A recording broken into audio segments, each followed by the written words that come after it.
Rais William Ruto amefanya mabadiliko makubwa ndani ya Jeshi la Ulinzi la Kenya KDF, akitangaza kupandishwa kwa vyeo na uteuzi wa maafisa wakuu kufuatia mapendekezo ya Baraza la Ulinzi.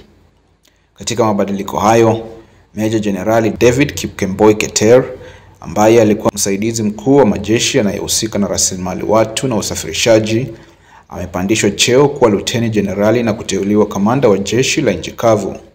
Nafasi aliyokuwa akishikilia Luteni Jenerali David Kimaiyo Chamwana Tarus, ambaye sasa amepelekwa Chuo Kikuu cha Ulinzi cha Kitaifa kama naibu chansela. Aidha, rais amemteua Meja Jenerali Bernard Waliaula, ambaye alikuwa mkurugenzi wa sekta ya usalama wa kitaifa wa ulinzi, kuwa kamanda wa jeshi la wanahewa.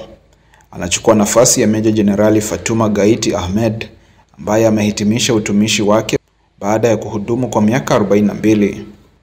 Rais amempandisha cheo na kumteua Brigedia Joel Muriungi Marimi kuwa Meja Jenerali na kumkabidhi wadhifa wa mkuu wa chuo cha mafunzo ya kijeshi cha Kenya. Brigedia Joyce Chelangat Sitienei, ambaye alikuwa mkurugenzi wa kituo cha kimataifa cha msaada wa amani, amepandishwa cheo kuwa Meja Jenerali na kuteuliwa naibu makamu wa chansela wa kituo cha masuala ya kistratejia na usalama katika Chuo Kikuu cha Ulinzi cha Kitaifa. Wengine waliopandishwa vyeo na kuteuliwa ni Brigedia Faustina Mancha Lobali hadi Meja Jenerali na kuteuliwa mkurugenzi wa sekta ya usalama wa kitaifa wa ulinzi. Brigedia Charles Lenjo Mwanzigi hadi Meja Jenerali na kuteuliwa mkurugenzi wa kituo cha kimataifa cha msaada wa amani. Brigedia Mohamed Isaac Idi hadi Meja Jenerali na kuteuliwa mkurugenzi katika kurugenzi ya usimamizi, ufuatiliaji na uwajibikaji. Brigedia Edward Rugendo hadi Meja Jenerali na kuteuliwa mkurugenzi wa rasilimali watu na usafirishaji.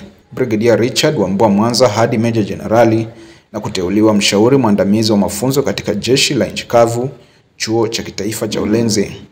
Kanali Said Mohamed Mwacharo hadi Brigedia na kuteuliwa mkuu wa miundombinu. Na mwisho Kanali Meshak Singira Kishiani hadi Brigedia na kuteuliwa kamanda wa kikosi cha 6. Chris Sifuna, Runinga ya Tandao.